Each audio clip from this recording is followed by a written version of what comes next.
there was a woman named Sino who lived in the foot of a snow-capped mountain. Her husband had died and she had no children, so she was very lonely. And she was always tired too, for she had no one to help with the chores. All on her own, she Cleaned the hat, cleaned the yard, Tended the chickens, washed her clothes in the river, carried water, cut firewood. and cooked her solitary meals. At the end of each day, Shinto gazed up at the snowy peak and prayed. Great mountain spirit, my work is too hard. Send me help. One day, Shinto was reading her malted by the river, where she grew vegetables, bananas, and gourd. Suddenly, a noble chieftain appeared beside her. I'm a messenger of the Spirit. Behind the astonished woman, some boys. Laughing carefully, there are the answers to your prayers.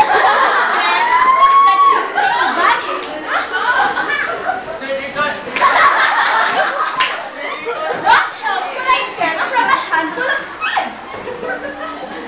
Still, she planted and tended them as carefully as she could. Shinto was amazed at how quickly the seeds grew. In just 1 week, long vines spread over the ground, and ripe gourds hung from them. She removed the gourd soap, sliced up the tops, and scooped out the pulp. Then, she laid the gourds on the wrappers of her pot to dry. When they hardened, she could sell them at the market as calabashes to be made into bowls and jars. One fine gourd shingle set by the cook fire. This one she wanted to use herself and she hoped it would dry faster. The next morning, Shinto went off again to tend her field. But meanwhile, back in the hut, The gourds began to change. they sprouted heads, Then arms, then legs. Soon, they were not gourds at all.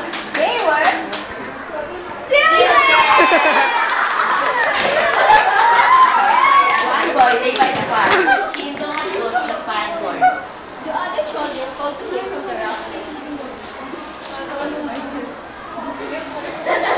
Kitete, come help us.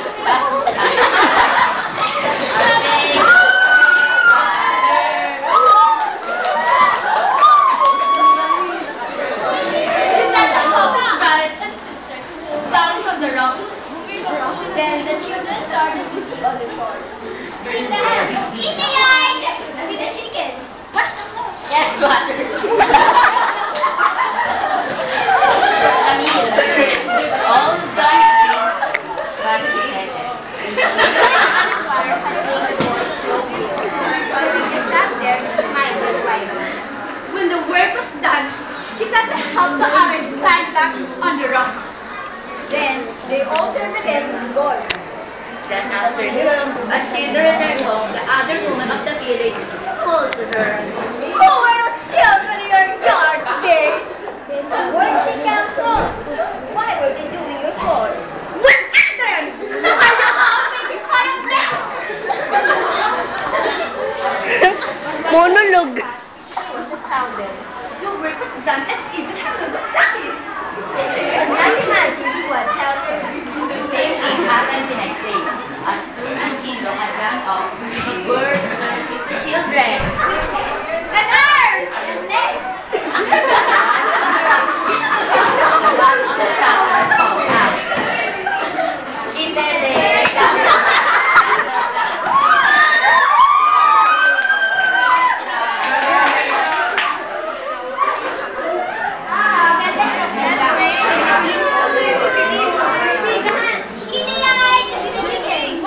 carry water. Then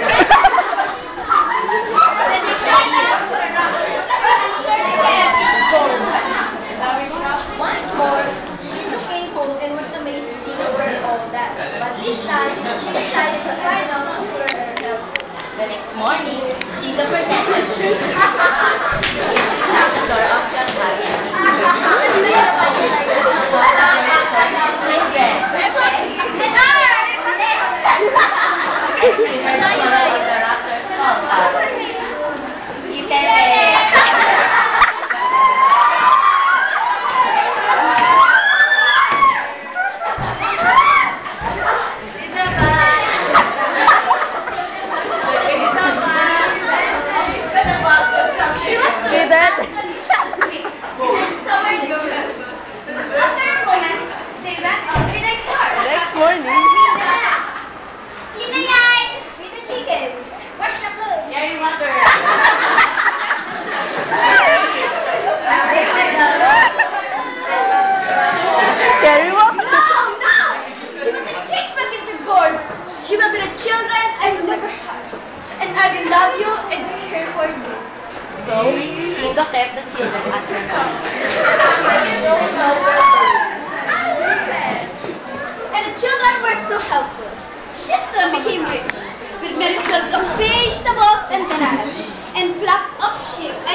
Saved by the family, simple-minded smile.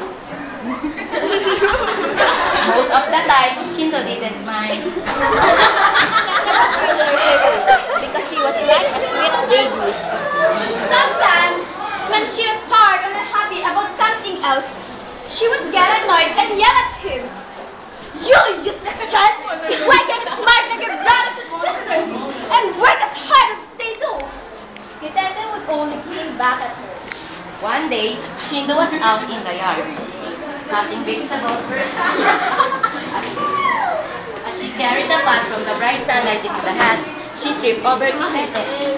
She fell, and the clay pot shattered. Vegetables and water streamed everywhere. Stupid boy! How many told you to stay off my way? But what can I expect? You're not a real child at all. You're nothing but a calabash! The very next moment...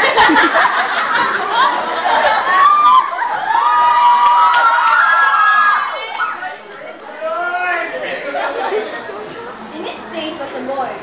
What have I done? I didn't mean what I said! You're not a calabash! You're my own darling son! The other children came crowding into the hut. Oh, children! Let's do something! They looked at each other at a moment. Then over each other they climbed, scampering up to the rock. When the last child had been helped up by Shindo, they called out one last time.